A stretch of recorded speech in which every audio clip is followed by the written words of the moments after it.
నమస్తే.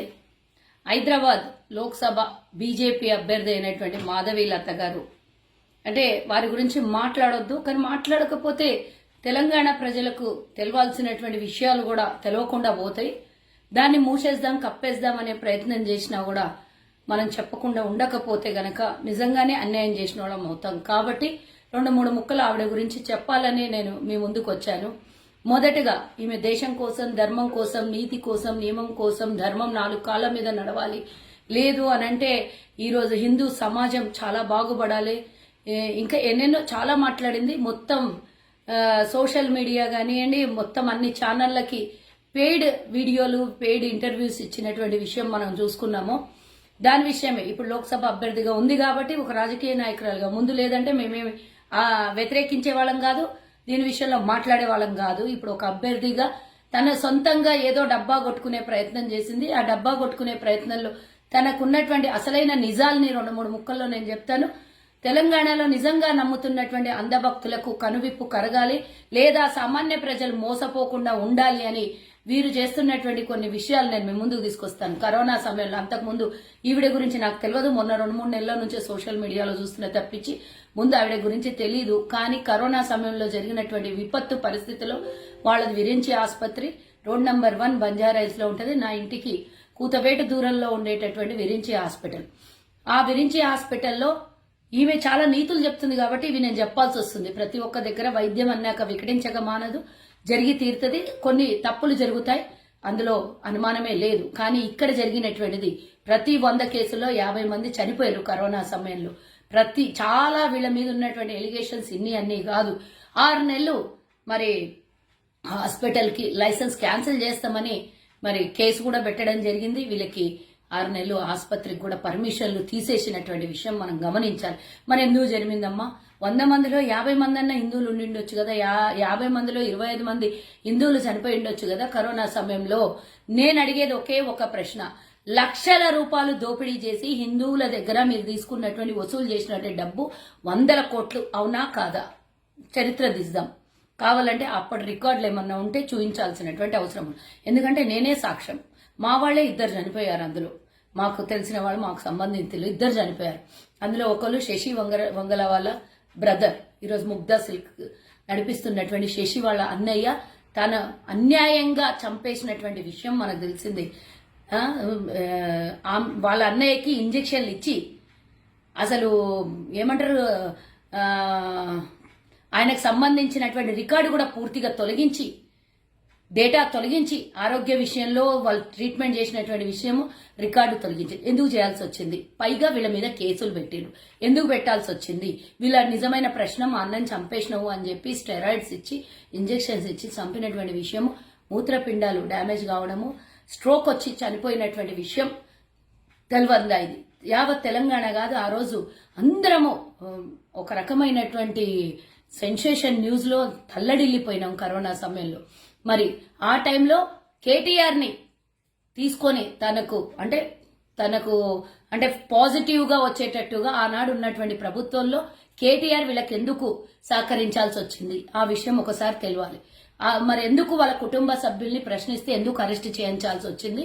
ఈమె చెప్పాల్సినటువంటి అవసరం ఉన్నది. అంతేకాకుండా భద్రాచల నివాసి అయినటువంటి మాజీ చైర్మన్ అయినటువంటి వాళ్ళు ఇదే ఆసుపత్రిలో చనిపోయినరా లేదా? మీరు నమ్మేటటువంటి శ్రీరామచంద్రుడు, మరి మేము కూడా కొలువు తీరిన దేవుణ్ణి మేము కూడా నమ్ముతాం, హిందువుల్ని మేము కూడా గౌరవిస్తాం.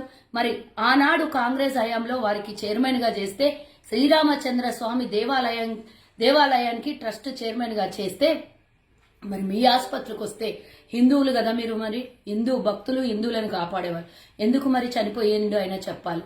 అన్యాయంగా 13 లక్షలు వసూలు చేసి చంపేసిన మాట వాస్తవమా అవాస్తవమా? మైల్డ్ కరోనాతో వస్తే మీ దగ్గరకు వచ్చి చనిపోయింది.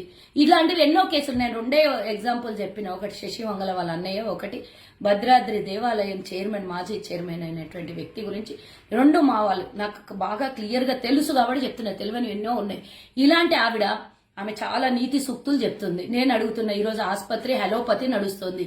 మరి నిజంగానే మీ వాళ్ళు చెప్పినట్టే నేనేమి ఆవు గోమూత్రాన్ని గోపేడని నేను వ్యతిరేకించాను, కానీ ఒక మాట అడుగుతున్నా, మీరు హలోపతి తీసేసి హోమియోపతి పెట్టేసి అక్కడ గోమూత్రాన్ని ఆవు పేడని ఇచ్చి ఆసుపత్రిలో ఈ రోజు హోమియోపతిగా మార్చి లేదు అని అంటే ఆయుర్వేదిక్ ఆసుపత్రిగా మార్చి ఎందుకు ట్రీట్మెంట్ ఇవ్వలేకపోతున్నారు? ఎందుకంటే లక్షలు సంపాదించాలి, కోట్లు సంపాదించాలి. మీద అదే ధ్యేయం కదా, కమర్షియల్ కదా. కమర్షియల్ గా ఉన్నటువంటి వ్యక్తి ఈ రోజు వచ్చి నీతులు సూక్తులు చెప్తే ఎవరైనా నమ్మే స్థితిలో ఉన్నారా? ఇవన్నీ నేను కళ్ళతో చూశాను కాబట్టి మీ ముందు లైవ్ ఎవిడెన్స్ గా నేను చెప్తున్నాను. ఇది ఒక్కటే కాదు, తన బిడ్డల కంట చదువు పీయలేదంటే స్కూళ్ళకు పంపించలేదు. ఎందుకు? సమాజం మీద నమ్మకం లేకనా, లేకపోతే విద్యల చదివించే బోధకుల మీద నమ్మకం లేకనా, తోటి విద్యార్థుల మీద నమ్మకం లేకనా, ఆడపిల్లలు అని అంటే గడప దాటొద్దనా? ఏం సనాతన ధర్మం చెప్తుంది ఆడపిల్లలను బయటికి వెళ్ళి చదివియొద్దు అంటుందా? మళ్ళీ ఐఐటీలో సీట్ సంపాదించిందంటే అప్పుడు పోవచ్చు. చిన్న పిల్లలు ఎల్కేజీ నుంచి 10th క్లాస్ వరకు చదివే పిల్లలు ఇంట్లోనే పెట్టి, అంటే నీలాగా నీకంటే డబ్బు ఉంది, అన్యాయంగా సంపాదించిన డబ్బు ఉంది, ఇంట్లో హోమ్ ట్యూషన్ పెట్టిస్తావు, హోమ్ స్కూలే ఏర్పాటు చేసుకోగలుగుతావు. మరి వేరే వాళ్ళు లేని వాళ్ళు పేదోళ్ళు ఇళ్లలో చదువురాని తల్లిదండ్రులు స్కూళ్ళకు పంపించొద్దా? ఎవరికి పంపించొద్దు? ఆడపిల్లలకు కానీ ఎవరికి కానీ స్కూళ్ళకు పంపించకండి అని చెప్తుంది. ఇట్లాంటి మాటలు మాట్లాడే వాళ్ళు ఈ రోజు ధర్మాన్ని కాపాడతాం, హిందూయిజాన్ని కాపాడతాం అని చెప్పేవాళ్ళు కేవలం ఎన్నికల సమయంలో బీజేపీ డబ్బా కొట్టి హిందువులను అడ్డం పెట్టుకొని, హిందూ సెంటిమెంట్లను అడ్డం పెట్టుకొని పబ్బం గడుపుకోవడానికి ఈవిడే వచ్చింది. నిజంగా హిందుత్వ భావన, హిందువుల మీద ప్రేమ ఉంటే ఎప్పుడో 20 ఏళ్ల కిందనే నువ్వు ఈ ధర్మాన్ని, నువ్వు మీ పిల్లల్ని ఏ విధంగా పెంచినావు అప్పుడే నువ్వు ప్రజలకి చెప్పడానికి బయటకు వస్తుంటివి. నేను ఈ మధ్య తప్పించి ఇంతకు ముందు ఎన్నడూ చూడలేను నిన్ను. కానీ గతంలో నువ్వేం చేసేదానివి అందరు చెప్పారు, కానీ నేను నా నోటితో నేను చెప్పదలుచుకోలేదు.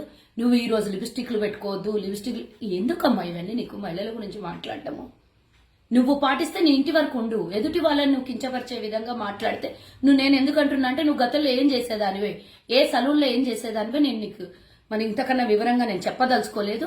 దయచేసి ఈమె చెప్పే అబద్ధాల మాటలకి ఎవరు కూడా భ్రమలోకి పోకండి. తన ఇంటికి తన వరకు కావాల్సిన పనులు తను చేసుకుంటుంది. బయటోళ్ళు ఈ విధంగా ఉండాలని ఆదేశిస్తోంది. పిల్లలకు బయటికి పంపించొద్దు, స్కూళ్ళు చదివియొద్దు, లేదా ఆసుపత్రుల్లో మేమైతే దోచుకుంటాం, మీ ముందు వచ్చి నీతులు చెప్తాము అని అంటుంది. ఇలాంటి నీతులు చెప్పేవాళ్ళు నిజంగానే యోగులు, లేదు అనంటే ధర్మ రక్షకులు అంటే ఎలా నమ్ముతారో నాకు తెలియదు. నేనంటున్నా ఇమీడియట్ గా మనం అందరం వెళ్దాం, విరించి ఆసుపత్రిని మూయించేద్దాం.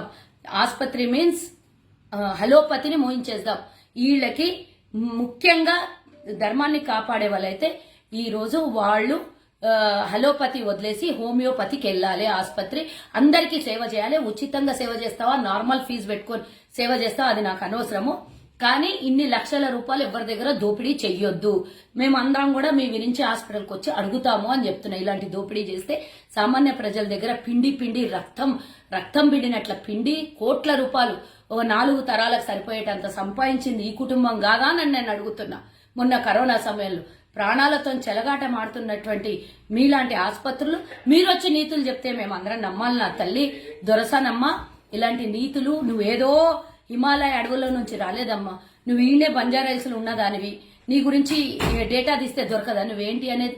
నువ్వు వచ్చి ఈ రోజు ఉపోద్ఘాతాలు చెప్పినంత మాత్రాన మీడియా ముంగల కూర్చో, ప్రతి ఛానల్ ముంగలు నువ్వే, ప్రతి దాని ముంగలు నువ్వు. ఛానల్ ముంగలు ఎందుకు కూర్చుంటున్నావు? దేశ సేవ చేయాలి, రాష్ట్ర సేవ చేయాలి, ప్రజల సేవ చేయాలి. ప్రజల వద్దకు పదా.